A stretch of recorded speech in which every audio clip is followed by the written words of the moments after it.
WhatsApp guys, welcome back to Stop Up Academy. मैं मयंक पालीवाल, आपका accountancy का मेंटर। आज के इस वीडियो में हम डिस्कस करने वाले हैं क्लास 12 अकाउंटेंसी से chapter number 1 financial statements of A company के प्रीवियस ईयर क्वेश्चंस। तो जैसा कि बच्चों मेरा प्रॉमिस है आप लोगों के लिए कि आपकी इस बार की तैयारी रहेगी हमारी जिम्मेदारी, तो कुछ भी नहीं छोड़ने वाला हूं मैं। तो जितने भी चैप्टर नंबर 1 से रिलेटेड प्रीवियस ईयर क्वेश्चंस है वो सारे के सारे अटेम्प्ट करने वाले हैं। और बच्चों हमने इसको अब की बार बिल्कुल इस बार के एग्जाम पैटर्न में मैंने इसको आप लोगों के लिए कन्वर्ट कर दिया है। 1 marks question, 3 marks question, 4 marks question और 6 मार्क्स क्वेश्चन। तो इस चैप्टर में से मैक्सिमम 4 मार्क्स के क्वेश्चन आ सकता है और मिनिमम 1 मार्क्स से स्टार्ट होता है। तो जो 1 मार्क के लिए आपको भी पता है कि हमारे पास क्या होगा, sir fill in the blanks, multiple choice questions, इस टाइप के क्वेश्चंस हमारे पास रहने वाले हैं। तो बच्चों तैयार हो जाइए क्योंकि इस बार की तैयारी जो है वो है हमारी जिम्मेदारी। तो जो क्वेश्चन नंबर 1 में देखते हैं, तो प्रीवियस ईयर क्वेश्चन में मैंने ईयर मेंशन नहीं करे, लेकिन मैं बता दूं 2 या 4 साल ही हुए अभी जब से मल्टीपल चॉइस क्वेश्चंस आना स्टार्ट हुए। तो बहुत पीछे जाके आपको मल्टीपल चॉइस क्वेश्चंस नहीं मिलेंगे। अभी रीसेंट 3 और 4 इयर्स में जितने भी मल्टीपल चॉइस क्वेश्चंस पूछे गए वो सारे के सारे मल्टीपल चॉइस क्वेश्चंस बच्चों मैं आप लोगों के लिए लेकर आ गया हूं, और वो भी विद डिटेल्ड एक्सप्लेनेशन। देखिए जरा क्वेश्चन नंबर 1 में हमसे क्या पूछा जा रहा है। तो ये 1 मार्क के लिए से आपको आइडिया लग जाएगा कि किस लेवल के क्वेश्चंस एग्जाम हॉल में पूछे जाते हैं। Income received in advance appears in the balance sheet of A company under the sub head. आपको यह बताना है कि इनकम रिसीव्ड इन एडवांस जो होता है वो बैलेंस शीट में हमारे फॉर्मेट में जो सब हेड होते हैं, मेन हेड्स होते हैं, उसमें किस सब हेड के अंदर जाता है। तो बच्चों ये जाता है अदर करंट एसेट्स के अंदर। तो यहां पर आपको लिख कर आना है अदर करंट एसेट्स और आपके पास हो जाएंगे बच्चों 1 मार्क सिक्योर। नेक्स्ट चलिए, इसके बाद हमारे पास मल्टीपल चॉइस क्वेश्चन है। इसमें आपसे पूछा जा रहा है क्वेश्चन नंबर 2 में, Ajanta limited issue 10% debentures of rupees 8 lakh. हमारे पास टोटल डिबेंचर्स कितने के, 8 लाख रुपीज के on 1 April 2019 which are redeemable in 5 equal yearly instalment. अब मैं समझ गया उस क्वेश्चन के अंदर क्या पूछेंगे लोग आपसे। Starting from 1 April 2022 how would this information be presented in the books या फिर in the balance sheet as a 31 March 2021। बच्चों आपको मेरा कॉन्सेप्ट याद है कि नहीं, जो मैंने आपको चैप्टर नंबर 1 में पढ़ाया था। कॉन्सेप्ट मेरा क्या था, current मैच्योरिटीज of long term debts. तो डिबेंचर बाय नेचर अपने आप में क्या है सर, ये बाय नेचर अपने आप में एक नॉन करंट लायबिलिटी है, लेकिन जिस साल इसका रिडम्पशन होना होता है ना उस साल ये करंट लायबिलिटी हो जाती है। तो यहां देखेंगे आप लोग कि हमारे पास जो टोटल लायबिलिटीज है वो कितने की है, 8 लाख रुपीज की है, और हम इसको 5 इक्वल इंस्टॉलमेंट में क्या करने वाले हैं, रिडम्पशन इसका करने वाले। तो बच्चों एक चीज मुझे बताओ कि अगर आज से खड़े होकर 8 लाख रुपए का लोन मैं आप लोगों से लेता हूं और उसको 5 इक्वल इंस्टॉलमेंट में अगर मैं आपको रीपे करूंगा तो मेरी हर एक इंस्टॉलमेंट कितने की रह जाएगी, 1,60,000 की। और चूंकि ये अमाउंट मुझे अब 1 साल के अंदर ही पे करना पड़ेगा, तो जो पहला इंस्टॉलमेंट मुझे आपको पे करना है ये चला जाएगा बच्चों करंट लायबिलिटीज के अंदर, और जो रिमेनिंग है जिसको रीपे करने के लिए मेरे पास 4 ईयर्स है वो चला जाएगा आपका नॉन करंट लायबिलिटीज में। तो यहां पे चेक कर लेते हैं हम लोग। ऑप्शन डी के अंदर यहां पे हमको दिख रहा है कि 5 इंस्टॉलमेंट में जब आप 8 लाख रुपीस के डिबेंचर्स का रिडम्पशन करोगे तो जो करंट ईयर में आपको पे करना है वो क्या बन जाएगी, करंट लायबिलिटीज कितना, पहला इंस्टॉलमेंट 1,60,000 का, और जो रिमेनिंग 6,40,000 है जिनको रीपे करने के लिए अभी भी आपके पास मोर देन 1 ईयर है, ये किसमें चले जाएंगे, ये चले जाएंगे आपके लॉन्ग टर्म बोरोविंग्स के अंदर। तो बच्चों इसका सजेस्टेड आंसर बनेगा ऑप्शन डी। नेक्स्ट क्वेश्चन पे आता हूं मैं। नेक्स्ट क्वेश्चन में आपसे बोला जा रहा है, match the item given in column 1 with the correct heading and सब हेडिंग गिवन इन कॉलम 2। तो एक एक करके देख लेते हैं बच्चों, पहले रीड कर लेते हैं। 9% debentures redeemable during the current year. देखिए वही कॉन्सेप्ट यहां पे वापस से रिपीट हो रहा है कि डिबेंचर्स बाय नेचर अपने आप में क्या है, नॉन करंट लायबिलिटीज, लेकिन अगर हम मुझे इसका करंट ईयर में ही रीपेमेंट करना है या रिडम्पशन करना है तो फिर ये हमारे लिए नॉन करंट लायबिलिटीज की जगह करंट लायबिलिटीज बन जाती है। कॉन्सेप्ट याद रखिएगा। इसके अलावा हमारे पास यहाँ पे लूज टूल्स हैं, कॉपीराइट है और कैशेड बैंक है। चलिए एक एक करके मैं इसको सॉल्व कर लेता हूं, फिर देखते हैं हमारे पास सजेस्टेड आंसर में इसमें क्या बनने वाला है। तो 9% debentures redeemable during the current year, ये क्या बन जाती है हमारे लिए, करंट लायबिलिटीज। तो एक आएगा ऑप्शन 2। बी में आते हैं। बी में बच्चों हमको क्या दिख रहा है sir, loose tools. Loose tools बच्चों किसका पार्ट होता है सर, आपके साथ हमने पूरी की पूरी फाइनेंशियल स्टेटमेंट वाली जो बुक है ना वो कंप्लीट कर ली, हमको पता है लूज टूल्स इन्वेंटरीज के अंदर आता है। तो ऑप्शन नंबर यहां पे क्या हो जाएगा, 4। इसके बाद सी में हमारे पास क्या है, कॉपीराइट्स। कॉपीराइट्स है बाय नेचर अपने आप में इनटैंजिबल एसेट्स होते हैं, तो इसका आ जाएगा ऑप्शन 1। और उसके बाद आते हैं बच्चों हम लोग डी में। डी में लिखा है कैशेड बैंक, और आपको याद होगा कैश फ्लो स्टेटमेंट में मैंने आपको बताया था कि कैश एट बैंक अपने आप में क्या है, कैश इन कैश इक्विवेलेंट है। आप घर में कैश रखिए या बैंक में कैश रखिए, बात बराबर ही होती है। तो कैश एट बैंक किसके अंदर चला जाएगा, कैश इन कैश इक्विवेलेंट। तो इसका ऑप्शन निकल कर आएगा 3। चलिए अब यहां देख लेते हैं बच्चों, हमारे पास 4 इसके ऑप्शंस गिवन है, किसमें ये मैच हो रहा है। तो ए का आ रहा है 2, ए का 2 आपको कहां दिख रहा है सर, यहां दिख रहा है। उसके बाद बी का 4 सर यहां दिख रहा है। उसके बाद बच्चों सी का जो है वो ऑप्शन 1 है, बिल्कुल सही। और जो डी है सर उसका है ऑप्शन 3। तो करेक्ट आंसर बच्चों इसका जो टिक करेंगे हम लोग वो करेंगे ऑप्शन डी। तो ये जो प्रीवियस ईयर क्वेश्चन है बच्चों, मैं इसलिए इंटेंशनली आप लोगों के लिए लेकर आया हूं, इससे हमको आइडिया लग जाता है कि एग्जाम में किस तरीके के क्वेश्चंस पूछे जाते हैं। तो जितने भी मल्टीपल चॉइस क्वेश्चंस है आज हम लोग डिस्कस करने वाले हैं। इसके बाद बच्चों एग्जाम पैटर्न जो आपका भी नया चल रहा है, उसके हिसाब से आपके पास जो अगले क्वेश्चंस होंगे वो होंगे 3 मार्क्स के, 4 मार्क्स के एंड 6 मार्क्स के। लेकिन इस चैप्टर में से 6 मार्क्स तक के क्वेश्चन नहीं पूछे जाते हैं। तो अगले वीडियो में बच्चों मैं आप लोगों को लेकर आऊंगा प्रीवियस ईयर क्वेश्चंस, जिन्हें 3 मार्क्स के पॉइंट ऑफ व्यू से हमको सॉल्व करना होगा। तो क्वेश्चन नंबर 4 में हमसे बोला जा रहा है public deposits appear in the companies balance sheet under the head और सब हेड। आपको ये बताना है कि जो पब्लिक डिपॉजिट्स हैं, अब पब्लिक डिपॉजिट्स होती क्या है। तो बड़ी बड़ी कंपनीज जिनकी क्रेडिट वर्थनेस बहुत हाई होती है, वो जनता जनार्दन से कहती है आइए हमारे पास आके पैसा जमा करिए, जिसके अगेंस्ट में हम आपको इंटरेस्ट देंगे। तो कहीं ना कहीं ये कंपनीज के लिए एक लॉन्ग टर्म बोरोड फंड होता है, इसलिए ये चले जाएगा नॉन करंट लायबिलिटीज में। और अगर सब हेड की बात करूं तो ये चला जाएगा आपका लॉन्ग टर्म बोरोविंग्स के अंदर। तो नॉन करंट लायबिलिटीज दिख रहा है हमको, तो ऑप्शन में क्या चला जाएगा, नॉन करंट लायबिलिटीज। सब हेड है नहीं, अगर होता तो हम इसको लेके चले जाते लॉन्ग टर्म बोरोविंग्स के अंदर। नेक्स्ट बच्चों, financial statements are presented by directors to shareholders at every board meeting, special extraordinary general meeting, annual general meeting, none of the above. तो बच्चों क्वेश्चन समझ लीजिए, क्वेश्चन में आपसे बोला जा रहा है कि जो डायरेक्टर्स होते हैं ये फाइनेंशियल स्टेटमेंट्स जब अपने शेयर होल्डर्स के सामने लाते हैं तो किस मीटिंग में शेयर होल्डर्स को अपने फाइनेंशियल स्टेटमेंट्स प्रेजेंट किए जाते हैं, उसको बोला जाता है बच्चों एनुअल जनरल मीटिंग। हर साल शेयर होल्डर्स की एक कॉमन मीटिंग होती है जिसे एनुअल जनरल मीटिंग बोला जाता है। उसी में डायरेक्टर्स अपने फाइनेंशियल स्टेटमेंट्स प्रेजेंट करते हैं in front of share holders. तो बच्चों यहां पे आपका सजेस्टेड आंसर आ जाएगा ऑप्शन सी। नेक्स्ट क्वेश्चन क्या है, a company should disclose all the information in a statement, annual report, accounts book, none of these. तो कंपनी से रिलेटेड जुड़ी हुई सारी जरूरी जानकारियां जिस रिपोर्ट में दी जाती है उस रिपोर्ट को बोला जाता है एनुअल रिपोर्ट। एनुअल रिपोर्ट के अंदर होता है बच्चों डायरेक्टर्स रिपोर्ट, जिसमें डायरेक्टर्स के व्यू होते हैं। उसके बाद होता है उसमें ऑडिटर्स रिपोर्ट, जिसमें ऑडिटर्स के व्यू होते हैं। इसके बाद उसमें आपके सारे के सारे फाइनेंशियल स्टेटमेंट्स होते हैं।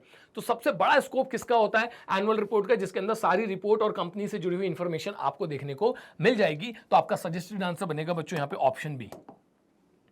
तो मल्टीपल चॉइस क्वेश्चन से लॉजिक जो होता है ना वो बाहर निकालिए, कॉन्सेप्ट्स बाहर निकालिए, तो कम मारना कर दीजिए बंद। हर वीडियो में मैं आप लोगों से बोल रहा हूं जिसमें भी मैं आपको मल्टीपल चॉइस क्वेश्चन सॉल्व करवाता हूं। यहां आपसे एक बढ़िया क्वेश्चन है, मैं एक चीज मैं आपको बता दूं, ये वाला financial statements includes balance sheet, बिल्कुल। Statement of profit and loss, हाँ जी सर।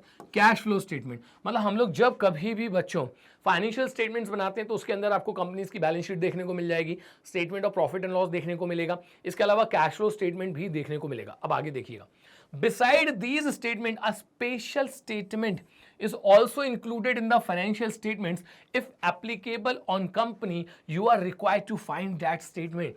इन 3 स्टेटमेंट्स के अलावा भी एक स्टेटमेंट कंपनीज को और बनाना पड़ सकता है if applicable.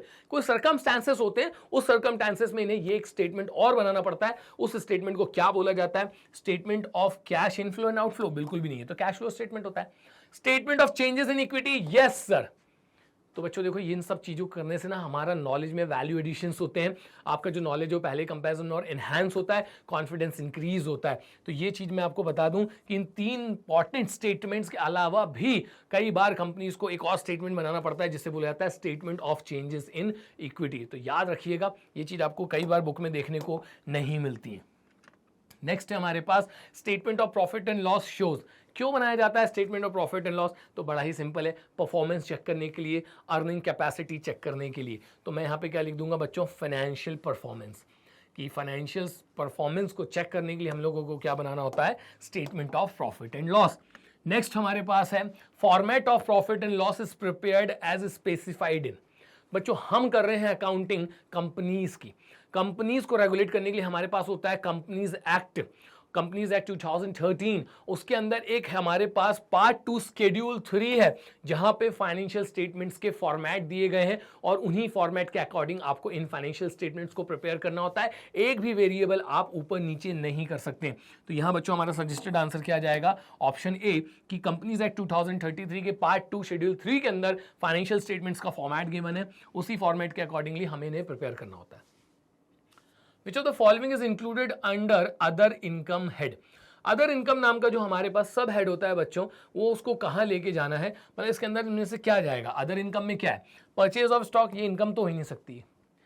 Cell of stock, भैया ये तो प्रिंसिपल रेवेन्यू जनरेटिंग एक्टिविटी है, रेवेन्यू फ्रॉम ऑपरेशन सेल्स है, लेकिन ये मेन हेड में सर मेन इनकम नहीं पूछ रहे, अदर इनकम पूछ रहे। तो अदर इनकम में बच्चों इनमें से क्या चले जाएगा, इंटरेस्ट रिसीव। तो जो आप अपने काम से जनरेट करते हैं इनकम, वो रेवेन्यू फ्रॉम ऑपरेशन होती है। उसके अलावा किसी और तरीके से पैसा कमाओगे, उसे अदर इनकम बोला जाता है। इसलिए इन चारों में से बच्चों हमारा अदर इनकम क्या कहलाएगा, इंटरेस्ट रिसीव्ड। नेक्स्ट क्या है हमारे पास, A company took a loan of rupees 1 lakh and paid 10,000 interest for this year at the rate 10% on amount. This interest will be shown under dash head. तो अगर आपने कोई borrowings करके रखी है और उसके अगेंस्ट में आपने इंटरेस्ट पे करना है, तो आपको ये बताना है कि ये जो इंटरेस्ट पेड होता है ये statement of profit and loss के अंदर कहाँ जाता है। बच्चों statement of profit and loss में हमारे जो एक्सपेंसेस होते हैं उसके अंदर फाइनेंस कॉस्ट नाम का एक हेड होता है, वहां पर इसको रिकॉर्ड किया जाता है। तो बच्चों मैं इसको कहाँ लेके चले जाऊंगा, फाइनेंस कॉस्ट के अंदर। एम्प्लॉयज बेनिफिट एक्सपेंसेस, ये क्या होते हैं, ये भी अपने आप में एक हेड होता है जिसके अंदर जनरली सैलरीज एंड ऑल ये सारी चीज़ें आती हैं। रेवेन्यू फ्रॉम ऑपरेशंस, तो भैया तो हमारी सेल्स होती है, यहीं से आपका जो फॉर्मेट है वो स्टार्ट होता है। खैर ये सब क्वेश्चन में नहीं पूछ रहे हैं, क्वेश्चन में आपसे पूछा जा रहा है कि आपने जो कुछ भी बोरोइंग्स पे इंटरेस्ट पे किया या उसे statement of profit and loss में कहाँ दिखाया जाता है, फाइनेंस कॉस्ट के अंदर। क्वेश्चन नंबर 12 न्यूमेरिकल क्वेश्चन है।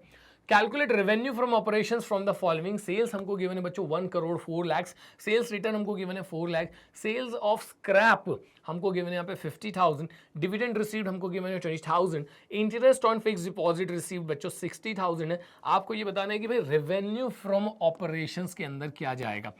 तो ये चीज़ बच्चों मैं आप लोगों को डिटेल लेक्चर में भी एक्सप्लेन कर चुका हूँ और यहाँ भी मैं आप लोगों को समझा देता हूँ कि अगर हम सबसे पहले बात करें यहाँ पर सेल्स की, तो सेल्स हमको कितना गिवन है सर, ये गिवन है आपको यहाँ पर 1 crore 4 lakh.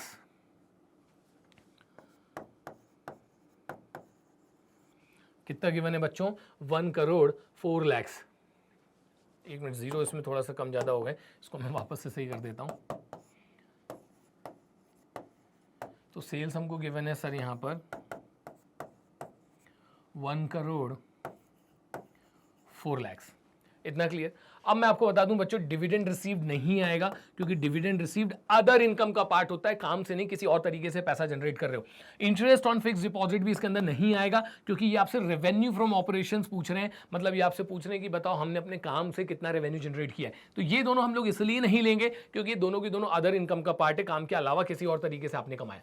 Cell of scrap, हाँ जी, ये हमारे काम से जुड़ा होता है कि आपके पास जो कुछ भी रेसिड्यूअल बचता है प्रोडक्शन प्रोसेस में, आप उसको उठा के मार्केट में बेच दीजिए, इसको सेल्स का ही पार्ट माना जाएगा। बस दिक्कत क्या है कि वो फिनिश गुड्स के फॉर्म में नहीं होता ना, वो खराब हो चुके हैं, वो वाले गुड्स आप उठा के बेच रहे हैं, काय में आ जाएगा, सेल्स ऑफ स्क्रैप में।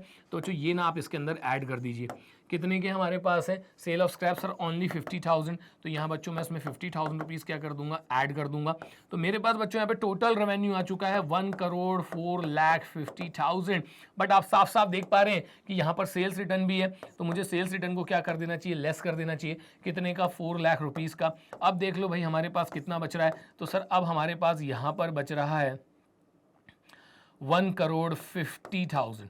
कितना बच रहा है हमारे पास, 1 करोड़ 50,000। चेक कर लीजिए किस ऑप्शन में आपको यहाँ पे 1 करोड़ 50,000 गिवन है। सर यहाँ पे हमको डी वाले ऑप्शन में गिवन है 1 करोड़ 50,000। तो ये बच्चों इसका सजेस्टेड आंसर हो जाएगा। तो आप देख सकते हैं कि मैं मल्टीपल चॉइस क्वेश्चन के अंदर एक्सप्लेनेशन के साथ आपको कॉन्सेप्ट डिलीवर कर रहा हूँ। जितनी ज़्यादा आप इस तरीके की क्वेश्चन में डील करेंगे, सब्जेक्ट पे हमारी कमांड उतनी बढ़ते चली जाएगी। नेक्स्ट में हमको बोला जा रहा है compute cost of material consumed from the following. मैंने इसका एक नॉर्मल जो हमारे मल्टीपल चॉइस क्वेश्चन है वो भी वीडियो बना दिया है। ये सब इतने सारे क्वेश्चंस क्यों करवा रहे हो सर, सो डैट बच्चों आपको हर एंड के हर टाइप के क्वेश्चंस का नॉलेज हो जाए, उनका सोल्यूशन कैसे बनाना है ये पता चल जाए। तो कॉस्ट ऑफ मटेरियल कंज्यूम निकाल के दिखाना है। मैंने प्रीवियस वीडियो में भी बच्चों आपको बताया था कि कॉस्ट ऑफ मटेरियल कंज्यूम्ड कैसे निकाला जाता है, और ये कोई फॉर्मूला नहीं है, बड़ा लॉजिकल यार। कॉस्ट ऑफ मटेरियल कंज्यूम्ड के लिए सर हमें सबसे पहली चाहिए होती है ओपनिंग इन्वेंट्री, और इसके अंदर सिर्फ और सिर्फ इन्वेंट्री ही आता है, इवन वर्क इन प्रोग्रेस भी नहीं आता है। इसमें हमको ऐड करना होता है परचेजेस, और बच्चों इसमें से हमको लेस करना होता है क्लोजिंग इन्वेंट्री, दैट्स इट, और कुछ भी नहीं। और ये कोई फॉर्मूला नहीं है, अभी मैं आपको प्रूफ भी करके दिखा दूंगा। स्टार्टिंग में हमारे पास जो ओपनिंग इन्वेंट्री थी वो कितने की थी, 5 लाख रुपीस की। इस साल हमने कितने की इन्वेंट्री परचेज करी है सर, 40 लाख रुपीस की। इसके बाद क्लोजिंग इन्वेंट्री कितनी है, 6 लाख रुपीस की, वो बच्चों मैं इसमें से उठा के माइनस कर दूंगा। अब नई फॉर्मूला लगाना है तो बड़ा सिंपल सा फंडा है भाई। स्टार्टिंग में मेरे पास बिजनेस में कितने की इन्वेंट्री थी सर, हमारे पास इन्वेंट्री थी 5 लाख रुपीस की। हमने और कितने की खरीद ली सर, हमने खरीद ली 40 लाख की, तो टोटल मेरे पास इन्वेंट्री कितनी हो गई 45। अब हमारे पास बची कितनी है 6 लाख, वो उसमें से हटा दो तो हमको पता चल जाएगा हमने कितने की इन्वेंट्री कंज्यूम कर ली है। बहुत लॉजिकल है। तो यहां पर हम लोग देख सकते हैं किस ऑप्शन के अंदर हमको गिवन है सर, ऑप्शन बी के अंदर गिवन है। तो कॉस्ट ऑफ मटेरियल कंज्यूम में याद रखिएगा सिर्फ और सिर्फ इसके अलावा, इन 3 वेरिएबल्स के अलावा कोई भी आइटम नहीं आता है क्वेश्चन में, भले कुछ भी गिवन हो, आप बस यही 3 वेरिएबल्स लीजिएगा। नेक्स्ट क्वेश्चन में आपसे बोला जा रहा है विच of the following is included on asset side. आपको पता है ना इनमें से कौन सा एसेट है। तो अगर हम बात करें शेयर कैपिटल की तो भाई ये तो चले जाता है इक्विटी एंड लायबिलिटीज में। इन्वेंट्रीज जो है हमारे लिए वो किस में है, एसेट की कैटेगरी में आएगा। बिल्स पेबल अगेन हमारे लिए क्या होती है, लायबिलिटीज। और नन ऑफ दीज आंसर नहीं बन सकता क्योंकि उसमें से एक ऑप्शन हमारा आंसर है जो कि क्या है, inventories. Next, find out which of the following is a reserve for distributing dividend. बताइए इनमें से किस में से डिविडेंड दिया जा सकता है। नन ऑफ दीज तो बच्चों यहाँ पे नहीं बनेगा। सबसे पहले आएगा आपका रीवैल्यूएशन रिजर्व, इसमें से डिविडेंड नहीं दिया जाता है। ये एसेट्स और लायबिलिटीज के रिवाइज्ड वैल्यूज में जो प्रॉफिट एंड लॉस आता है ना, उसको एडजस्ट करने के काम आता है। कैपिटल रिजर्व्स को जो है वो कैपिटल लॉसेस और कैपिटल नेचर के जो हमारे एक्सपेंडिचर्स होते हैं उनको राइट ऑफ करने के काम आता है। इसके अलावा जो जनरल रिजर्व है ना, इसमें से बच्चों हम लोग क्या कर सकते हैं, डिविडेंड पे कर सकते हैं। तो इसका सजेस्टेड आंसर आ जाएगा ऑप्शन ए। नेक्स्ट क्वेश्चन में आपसे बोला जा रहा है find which of the following is shown in notes to accounts only. इनमें से ऐसा क्या है जो सिर्फ और सिर्फ नोट्स टू अकाउंट में दिखाया जा सकता है। इन्वेंट्री जो होता है ना, ये बैलेंस शीट के हमारा पार्ट है। इसके बाद करंट इन्वेस्टमेंट्स की बात करूं, ये भी बैलेंस शीट का पार्ट है। बिल्डिंग जो है ये भी बैलेंस शीट का पार्ट है। लेकिन बच्चों जो कॉन्टिजेंट लायबिलिटीज होती है ना, क्या होती है contingent liabilities? Contingent liabilities are those liabilities which may or may not arise depending on the happening of a future event. मतलब ऐसे खर्चे जो आपके ऊपर आ भी सकते हैं, नहीं भी आ सकते हैं, आपको नहीं पता। फ्यूचर में आपके साथ कोई ऐसी घटना घटेगी, कोई ऐसा इवेंट हो जाएगा जिसके कारण आपके ऊपर ऑब्लिगेशन आ जाएगा कि आपको किसी ना किसी को कॉम्पनसेट करना है, अमाउंट पे करना है। उसी को क्या बोला जाता है, कॉन्टिजेंट लायबिलिटीज। क्योंकि ये श्योर नहीं होती है, इसलिए उसको हमारे मेन फाइनेंशियल स्टेटमेंट्स में ना डालते हुए कहाँ डाल दिया जाता है, नोट्स टू अकाउंट्स के अंदर। तो सजेस्टेड आंसर है बच्चों क्वेश्चन नंबर 16 का ऑप्शन सी। तो यहां बच्चों मैंने आप लोगों के लिए चैप्टर नंबर 1 एनालिसिस मतलब financial statement of A company जो है हमारा पार्ट बी का चैप्टर नंबर 1, उसके सारे के सारे मल्टीपल चॉइस क्वेश्चंस आपको करा दिए। नेक्स्ट वीडियो में बच्चों मैं लेकर आ रहा हूं कि अब इसी चैप्टर में से अभी तक 3 मार्क्स के लिए कौन कौन से क्वेश्चंस पूछे गए, और सारे के सारे क्वेश्चंस मैं आप लोगों को सॉल्व करके दिखाऊंगा विथ प्रॉपर लॉजिक। तो यहां बच्चों आपकी जो तैयारी है अब उसकी जिम्मेदारी हमने लेके रखी है। तो ऐसा कोई सी भी चीज़ जो आपको जरूरी है एग्जाम में अच्छे मार्क्स स्कोर करने के लिए, सारी की सारी हमारी टीम आप लोगों के लिए लेकर आएगी। Thanks for watching. मिलते हैं बच्चों अगले वीडियो में। जय हिंद।